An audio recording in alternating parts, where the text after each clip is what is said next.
Eu sou a Tatiane Toledo, doutora em Biologia Celular e Molecular, jornalista científica, e esse é o canal de divulgação científica da Cientific Educação e Ciência Comunicada. Na live de hoje, o Momento Cientific convida o professor José Renato Garcia para falar com a gente sobre um projeto muito interessante, de extrema relevância para a saúde, que ele conduz junto à Fundação Abílio Alves Marques, e ele vai falar um pouquinho melhor isso para a gente, que se chama Educação mais Prevenção igual a qualidade de vida. E é com muito prazer, então, que eu vou convidar o nosso ilustre convidado para participar desse bate-papo com a gente. Renato, seja muito bem-vindo ao Momento Cientific. Olá, Olá, tudo bem? Renato. Nossa, um prazer imenso Ai, te quem encontrar. diria, minha aluna, hein? Olha só, acho que a gente começou quase juntos. Eu me embrenhando nas maravilhas da ciência e você como docente. Acho que eu fui uma das suas primeiras turmas. Eu acho que não. Eu É, comecei na aula em 81. mas olha, foi no colégio. Acho que foi sua primeira turma no colégio, então. Ai, muito bom. Por aí. Um prazer imenso, imenso mesmo ter você aqui com a gente. Admiro demais seu trabalho, não só porque fui sua aluna, mas porque realmente você está muito além de ser um professor de ciências. Você faz o que a gente, há pouco tempo, numa entrevista que eu participei, eu falei que cada vez mais é extremamente importante nós termos a vivência no ensino, né, da ciência, e você faz isso com muita maestria, né? Sim. Mas entre todas as suas facetas de biólogo, de professor, de divulgador, você já vem trabalhando há algum tempo nesse projeto super bonito e de extrema relevância, que é o projeto que você desenvolve junto à Fundação Sim. Abílio Marques. Eu Tatiana, gostaria que esse você projeto falasse para a surgiu de uma gente. forma muito interessante. Eu estava dando aula de citologia no Anjo da Guarda e tinha um texto sobre câncer na apostila. E uma aluna deu uma sugestão: professor, por que a gente não vai na rua entregar esse texto para tentar conversar com a população sobre câncer? Falei, é ótima ideia. Tiramos xerox e fomos para a rua. Quando a gente estava lá na Praça da Matriz, passou a dona Terezinha da Fundação. Ela falou, o que vocês estão fazendo? Eu expliquei para ela. Ela falou, você não quer passar lá na Fundação para a gente conversar sobre uma ligação aí? Aí eu fui lá e começamos a fazer. Eu treinava os alunos para a gente ir para a rua explicar. Então, cada grupo começou, Tatiana, com papel metro. Então, eles escreviam com aquela caneta pilote lá, pegava Uhum. recorte de jornal, alguma coisa, e montava. E a gente fazia varais na rua disso. Dali, virou banner. E a gente tinha folhetos para entregar para as pessoas. A fundação começou a bancar os folhetos. E as camisetas que os alunos vestiam, falando sobre câncer. Né? Começou Uhum. assim. Hoje nós temos um livreto que fala sobre todos os tipos de câncer. Por quê? O folheto as pessoas jogavam fora. Porque era informação, eram 7 tipos de folhetos. Um de câncer de mama, um de colo de útero, um de próstata, um de pele, um de intestino, um de pulmão. Aí nós resolvemos juntar isso num livreto. E o livreto ninguém joga fora. Porque é muita Sim. informação ali, sabe? E a Uhum. qualidade do material ficou muito melhor agora que a gente faz. E a gente usa os banners na rua agora com a molecada. E daí surgiram as palestras de prevenção. Eu fui estudar com os médicos da fundação, sentei com eles, montamos material, tudo, e nós começamos a fazer as palestras. A princípio, era só dentro de escolas. Depois virou Uhum. posto de saúde, empresa, centro comunitário, e agora é onde chama, vai, né? Esse ano eu já trabalhei com 5.400 pessoas. Nessa Olha, época do ano, em anos fora de pandemia, já tinha sido quase 10 mil. Aí, como a pandemia deu uma segurada. Mas agora, outubro e novembro, eu não tenho nenhuma vaga, nenhuma. Nem que eu queira fazer, não tem mais. Né? ai, que incrível, Renato. E assim, para quem não te conhece, né, não conhece a fundação, a sede dela é em Bebedouro. Bebedouro. A fundação, ela foi criada pela dona Araci Marques Araújo. Era uma fazendeira daqui de Bebedouro que tinha 3 enormes propriedades agrícolas. Dá mais de 1.000 alqueires de terra, tá? Gado de leite, gado de corte, cana, laranja, seringueira. E ela não teve filhos. E o pai e o irmão morreram de câncer. E ela resolveu criar uma instituição que ajudasse pessoas com câncer. Hoje o foco da fundação é prevenção. A gente não se aventura a tratar nada porque Barretos está aqui do lado. Então, é fazer diagnóstico e encaminhar para Barretos, né? Esse diagnóstico são bancar mamografia, Papa Nicolau, PSA de próstata, todos os exames. A pessoa faz todos os exames e os exames são feitos nos laboratórios de Barretos. Por quê? Se a pessoa for encaminhada para lá, Tati, não tem que refazer exame. Por exemplo, está tudo pronto de lá, porque eles não aceitam o exame de fora, tem que ser exame deles. Então, a gente já chega, ganha tempo isso. A pessoa não tem que repetir os exames, né? E a Fundação já atendeu milhares de pessoas, sabe? E faz um trabalho muito bacana de atendimento, né? De acompanhamento das pessoas, de bancar medicação, bancar suplemento nutricional para quem usa sonda, tá? Então, faz um trabalho social fantástico também. Fora o atendimento com os médicos lá na Fundação. Então, você vai lá, tem dermatologista, tem ginecologista, tem urologista, para poder atender as pessoas durante as campanhas anuais, né? Nossa, que legal. E, Renato, o atendimento, assim, você como palestrante, fazendo realmente esse trabalho, né, educacional, você tem como se locomover, você deve ter um raio aí de atuação na região. Sim, mas a Fundação só atende pessoas de Bebedouro, não dá conta de atender. É um investimento de R$2 milhões por ano na saúde de Bebedouro, né? Então, a gente não consegue abrir um raio muito grande. Mas as palestras, eu fui parar em Leme, já fui parar em Franca, um monte de cidades aí do estado de São Paulo. Por exemplo, as usinas me chamam para fazer a CIPA deles. Então, eu rodo as usinas da região inteira. Esse ano, só nas usinas, eu trabalhei com 1.500 homens. Lá em maio, a hora que estava quente a história da pandemia, né? Mas, assim, é um trabalho que a gente sabe que é um trabalho que salva vidas, sabe? A pessoa, ela me ouve e aquilo fica na cabeça deles, sabe? Esses dias eu fui fazer uma palestra online para professoras e ela me disse o seguinte: ô, professor, ela foi minha aluna, lá no comecinho também. E ela me disse assim: eu posso fazer um depoimento no final? Falei, claro. Eu abri para ela falar. Aí ela me disse assim: você sabia que você trabalha sem trabalhar? Falei, como assim? Quem assiste às suas palestras fica com aquilo na cabeça. Você citou 2 coisas na sua palestra. Uma dor lateral assim e um corrimento mal cheiroso. E eu estava com as 2 coisas. E fui ao médico. O médico me apalpou e falou: você está grávida. Eu falei: não posso estar grávida. Tem um tempo que eu não tenho vida sexual, não estou grávida. Sim, mas a cabeça do neném aqui. Doutor, não tem cabeça de neném. Foi fazer ultrassom. Ela tinha um baita de um tumor no ovário. Precisou tirar tudo, o útero, ovário. E ela falou para mim: você está entendendo que o que eu aprendi com você salvou a minha vida? Porque mais um pouco o médico falou: metástase para tudo quanto é lado, não tinha mais o que fazer por você, né? Você chegou na hora certa. Então, isso eu ouço assim o tempo todo. Por exemplo, quando eu vou trabalhar câncer de mama, a gente tem um material muito bacana, ó. A mama em silicone para me ensinar o autoexame. Então, as pessoas têm acesso a isso aqui vai parar na mão deles, não é só eu explicar. Isso vai parar na mão deles. E tem acontecido coisas fantásticas quanto a isso. Porque gente que nunca tinha feito um autoexame foi fazer e achou alguma coisa. Porque ela não fazia mamografia ainda, porque ela não tem idade para fazer mamografia. Achou alguma coisa. Dali foi parar na mamografia, né? Renato, cada vez mais, né? O câncer de mama mais precocemente, né? Sim. Não tem mais esse estigma de que a partir de 40 já está ficando cada vez mais...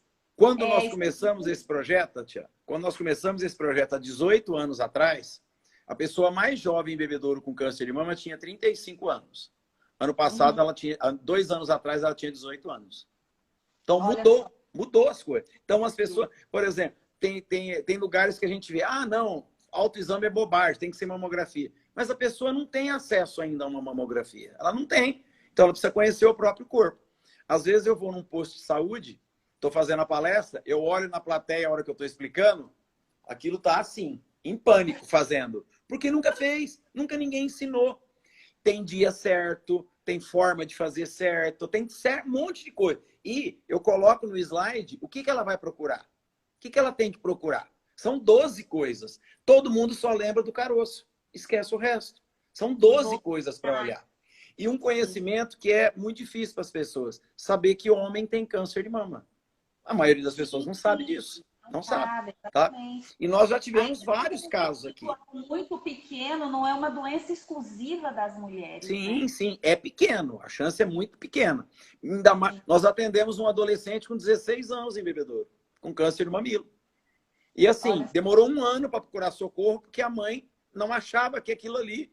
homem, não tem, sabe? A mãe não achava, tá? Então, eu falo, a gente consegue desmistificar um monte de coisa nas palestras, sabe? Hoje eu estive em Colina com uma turma da manhã, 60 alunos da manhã e 40 à tarde, né? Sabe, eles ficam assim, parados, assim, ouvindo, sabe? Coisa que eles nunca pensaram, tá? Quando você aborda câncer infanto-juvenil, que você fala de retinoblastoma, que o diagnóstico é feito com uma fotografia, todo mundo fica olhando pasmo para você, porque nunca ninguém ouviu falar isso, sabe? Eu falo, parece que a gente está num mundo com acesso a informação o tanto que quiser, só que não tem isso, sabe? E eu falo... O volume de informações, né, circulando, ele é tão grande e nem todo mundo consegue peneirar, filtrar para realmente absorver aquilo que é mais relevante.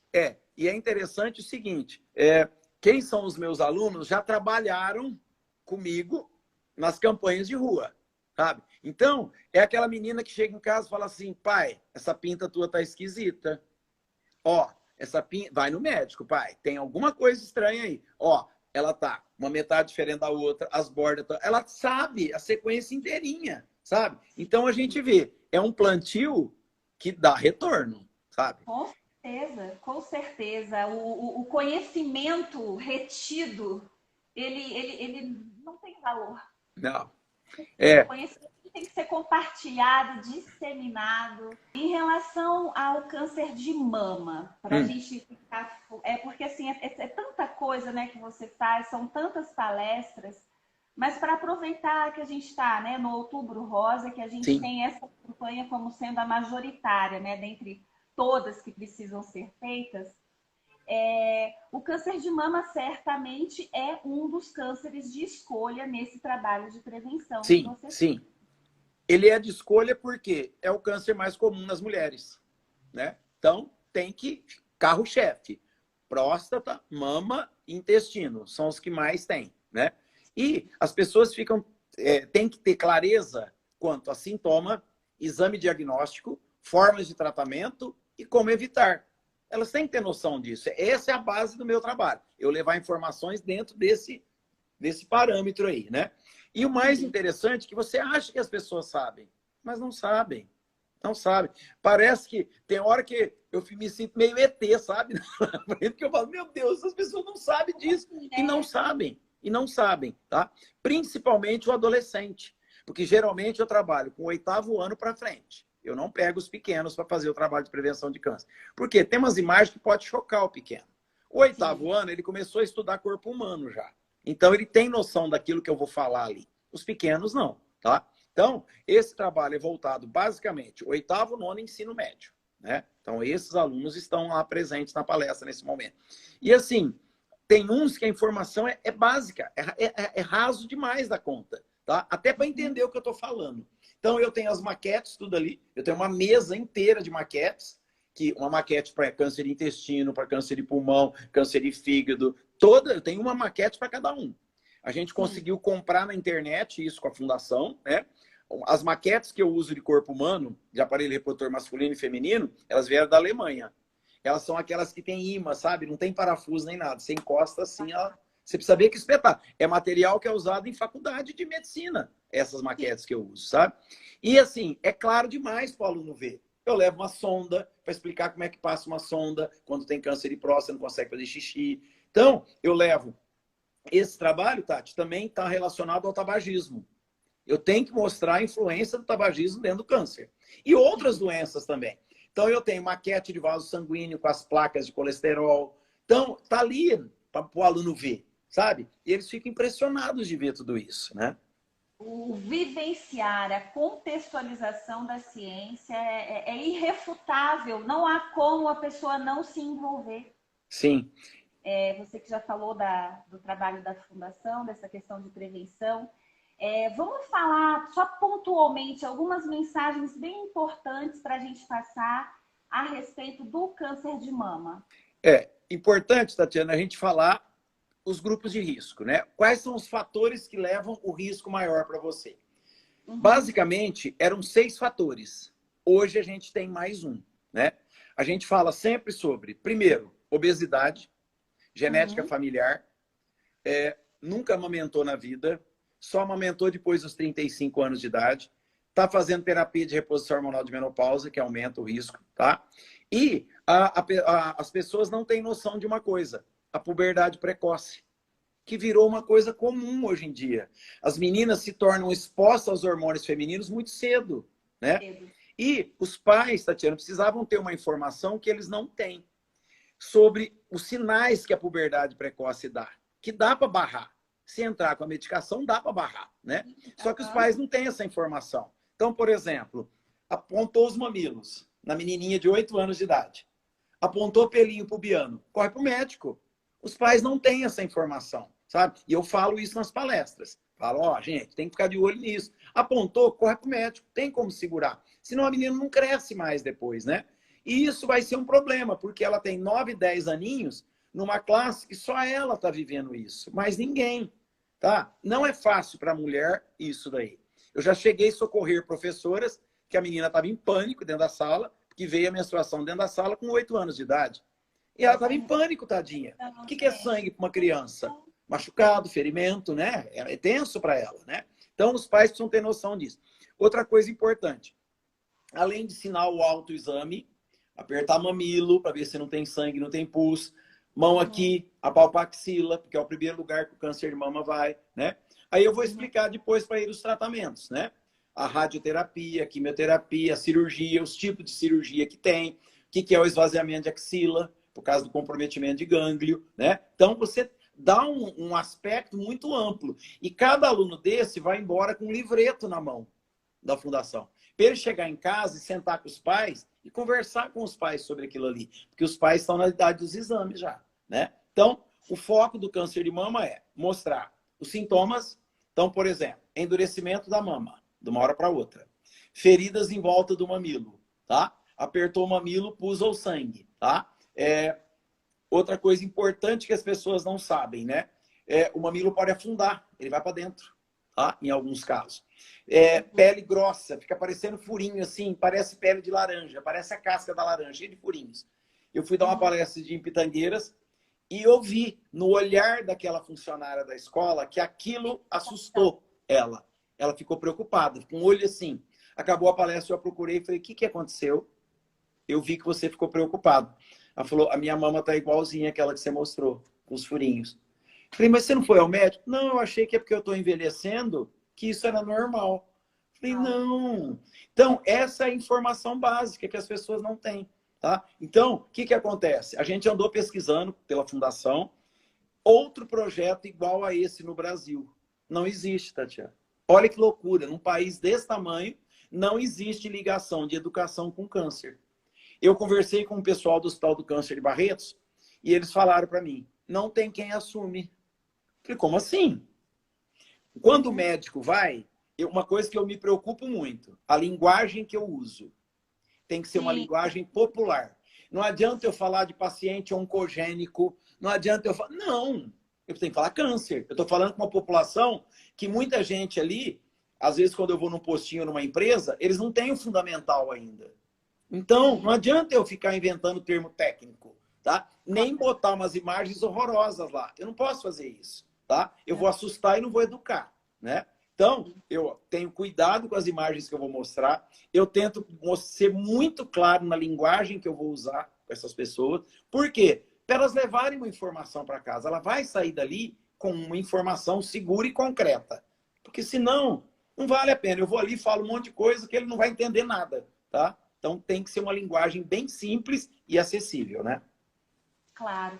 E é muito importante também, né, Renata, assim, as pessoas saberem que o câncer, ele, nesses últimos 10, 20 anos, assim, mudou muito o cenário, né? O Sim. avanço da medicina, ele é, assim... A sobrevivência de um câncer hoje é altíssima, sabe?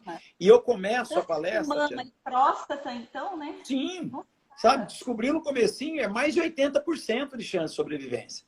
Só que muita gente descobre tarde. Esse é o problema, porque não faz exame de prevenção. Não tem a educação para prevenção. Sim. Exatamente. Então, por exemplo, eu começo a palestra explicando por que a doença tem esse nome. Por que câncer chama câncer? Por quê? Lembra do signo de câncer. O que é um caranguejo? Uma massa, 5 pernas de um lado, 5 pernas do outro. Um tumor migrando pelo seu corpo. Aí eu ponho um vídeo para mostrar o erro genético. Então tá aqui, ó, o DNA aqui, ó, o vídeo aqui, ele vai se abrir para poder dividir a célula. Houve um erro na hora da montagem da outra parte. Esse erro tem nome, mutação genética. Aí eu parto para quem causou esse erro. Aí eu vou falar de sol, eu vou falar de bactéria H. pylori, eu vou falar de vírus HPV. Aí quem é o causador do erro, tá? E a diferença para as pessoas entenderem como é que um tumor começa a sair de um lugar para ir para o outro. Ele vai ganhar corrente sanguínea. Então tudo isso num vídeo de 1 minuto. Eu tenho que me segurar para não delongar as coisas. Então, aí eu já entro o cigarro. Porque eu começo esse vídeo a partir de um pulmão, mostrando células dos pulmões. Aí eu vou falar de cílios que tem aqui dentro, que o fumante morreu os cílios lá dentro, que a sujeira desceu. Aí eu passo, que é uma coisa que impressiona o fumante, é você falar de impotência sexual. Você pode falar que dá câncer, você pode falar que tem AVC, é importante. Falou que, nossa senhora, a preocupação é assim. Chama atenção. Eu tenho o vídeo, eu tenho a foto mostrando os corpos cavernosos dentro do pênis, que é a finura de um fio de cabelo. Pronto, o cara entende o que eu estou falando. Eu mostro com exemplo ali, sabe? Então, é uma palestra que eu tento amarrar a atenção, que nem outro dia uma pessoa falou, Renato, você deu palestra lá em Barretos, na escola. Tinha 160 alunos no pátio. Ninguém levantou para ir no banheiro durante 2 horas. Eu falei 2 horas sem parar. São 2 horas de palestra. 2 horas. Então, algumas coisas eu tenho acrescentado, outras eu tenho mexido na palestra. Ela não é uma coisa direta igual desde o começo. Não, eu mudei muita coisa nela. A gente tem que ir adaptando, né? Surgem novos tratamentos também. A gente tem que falar de hoje de imunoterapia, né? Que é uma coisa nova que está aí, tá? Então, você tem que estar o tempo todo plugado, ligado, para ver se está saindo alguma coisa nova, né? Para não ficar aposentado, né?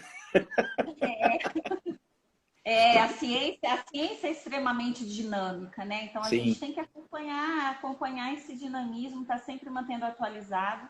As informações básicas, né? O alicerce, ele é o mesmo, mas as coisas vão ser... Nós temos uma geração de imagens hoje, uma geração que você conquista na imagem com eles, né? Não adianta ficar blá, blá, blá, blá, blá, só sem mostrar nada. Eles não vão entender. E a atenção escapa rapidinho também, né? Então, as pessoas têm que entender, sabe? Sai dali preocupados que o câncer é uma doença séria, mas com uma esperança que se você descobrir no começo, a chance de sobrevivência é muito alta. Muito alta. A chance de sobrevivência, com certeza. Eu estava conversando com um médico, Tatiana, a preocupação deles é o pós-pandemia quanto a câncer. Por quê? Ninguém fez exame de prevenção. As carretas que rodavam do Hospital do Câncer, que rodavam a região inteira, fazem 2 anos que não vem. Então está todo mundo com os exames atrasados. A mamografia está com 50% só feita. Só 50%. Então, aquilo que ia ser descoberto agora, vai descobrir tardiamente. Essa é a grande preocupação nossa também, sabe? Por isso que eu não parei as palestras de nenhum momento. Quando eu não consegui fazer presencial, nós gravamos vídeos. Vídeo no máximo 7 ou 8 minutos. Então, bombardeei a internet o ano passado, o ano inteiro. Tivemos mais de 30 mil acessos a esses vídeos, tá? Então, as pessoas viram. Eu entrava em contato com as escolas para colocar no Face da escola, no Instagram da escola, da empresa. Então, aquilo divulgou para tudo quanto é lado, né? Tentamos fazer da forma que era possível ser feita, né? Isso, assim, junto da fundação também, vocês conseguiram, então, esse levantamento de dados do quanto ficou abaixo da... Isso eu vi até na televisão. O Hospital do Câncer divulgou isso. Só 50% das mulheres fizeram a mamografia. Claro, a fundação não conseguiu bancar tudo que a carreta faz.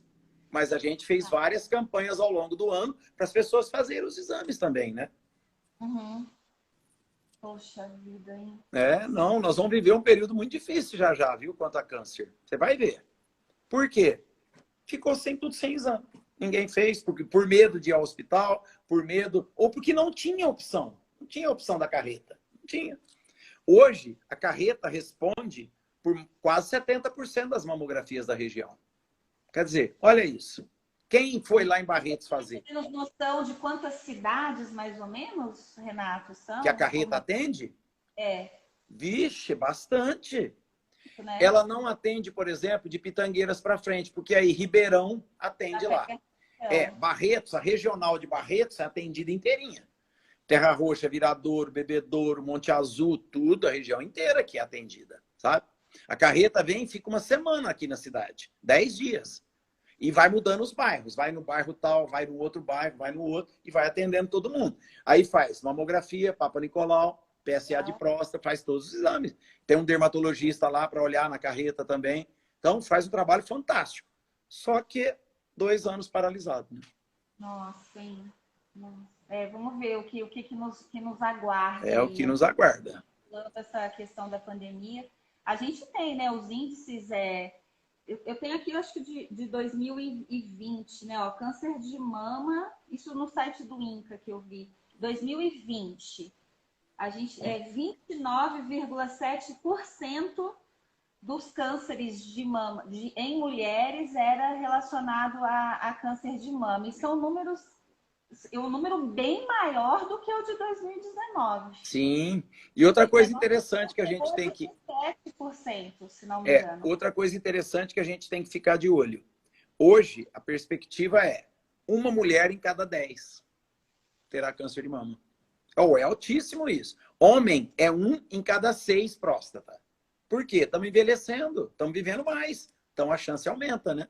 Então, esse é um antagonismo que muita gente não entende, né? Fala assim, olha, a medicina avança tanto, por que a gente vê tanto caso de câncer atualmente? O câncer, ele está relacionado com o acúmulo das mutações. Sim, Quanto mais a gente vive, maior a chance, né? E há 20 anos atrás, as doenças que matavam há 20 anos atrás, hoje são absolutamente controladas, né? Sim. As vacinas estão aí, que salvaram bilhões de vidas, vacinas, né? Sim. Então, e a preocupação nossa, enquanto fundação, é levar essa informação até as pessoas. O que ela vai fazer com essa informação depois, poderá salvar a vida dela, sabe? Com certeza. Eu tenho vários casos, assim, a campanha que a gente faz de rua com a molecada, tem uma senhora que ela é mãe de uma amiga nossa, ela fala, Renato, lá na rua, um menininho de 13 anos com isso aqui na mão, me ensinou o que eu nunca tinha feito na vida. Eu cheguei em casa, achei o caroço. Fiz a cirurgia, estou viva, sabe? Eu devo àquele menino.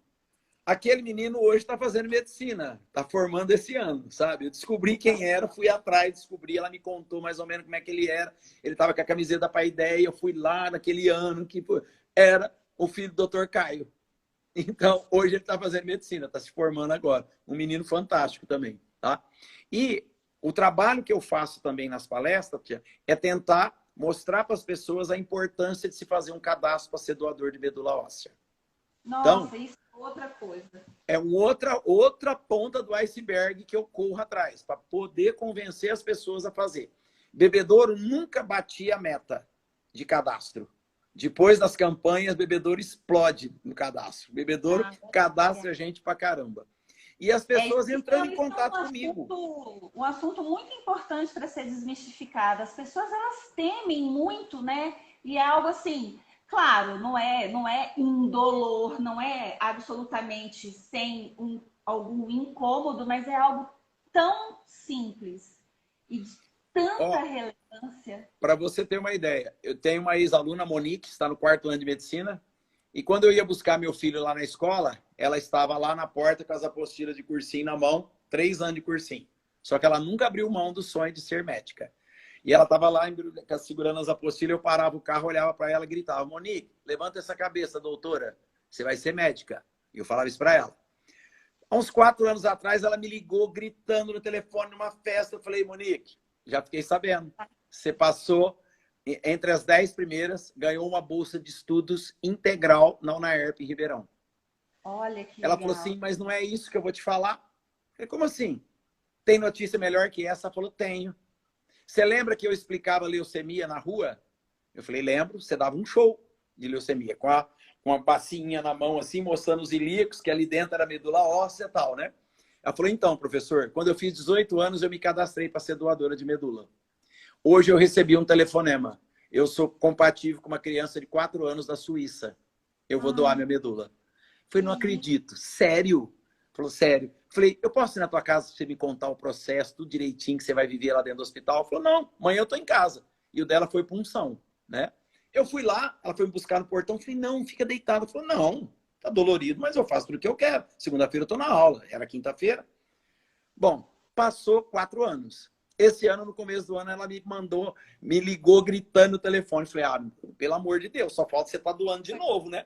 Ela falou, não, professor, olha no teu zap que eu te mandei. A carta que a família da menina da Suíça me mandou. Me chamando de irmã genética da filha deles. Eu sou 98% compatível com ela. Olha que loucura, a menina está curada. Então, é uma história linda que eu conto nas palestras. Sabe? Eu conto essa história na palestra. Porque as pessoas têm que saber. Você tem a oportunidade de salvar a vida de alguém. E aí o estímulo para a doação de sangue também. Eu também engajo mais isso aí. Para mim também foi novidade. Eu sou cadastrada, eu tenho o meu número Redame, tudo certinho. Mas, por exemplo, olha, ela fez a punção aqui no Brasil e o material foi levado Foi congelado e foi para a Suíça. Olha que incrível. Olha que incrível. Você é um dentre muitas pessoas que realmente fazem a diferença na educação, na formação de outras pessoas. E eu acho que esse trabalho realmente de compartilhar conhecimento, de disseminar informação, a gente não consegue a abrangência que a gente gostaria, mas eu acho que se por exemplo, hoje, nesse nosso bate-papo, se a gente conseguiu sensibilizar uma única pessoa, isso já tem muito valor. E acho que, assim, quero você aqui mais vezes conversando comigo, falando de todos os outros projetos que você tem. E espero ter a oportunidade de estar sentada, te assistindo, te ouvindo em algum outro momento, quem sabe. Eu queria dizer que foi, assim, muito bom. Adorei conversar com você. Pode ter certeza que você vai estar aqui outras vezes. Queria só também chamar. Pode deixar. Agradecer cada um de vocês que participaram, entraram aqui na live. A gente teve muitas pessoas entrando enquanto a gente estava conversando. Lembrar que agora, eu encerrando aqui com o Renato, esse conteúdo já vai automaticamente ficar disponível no Instagram da Cientifique, convidando todo mundo para procurar Cientifique, Educação e Ciência Comunicada no YouTube. Nossas lives também serão disponibilizadas lá, tá? Estou esperando por vocês quarta-feira que vem, na nossa próxima live. Boa noite, Renato. Boa noite. Obrigado pelo convite, tá? Tchauzinho. Até mais. Tchau.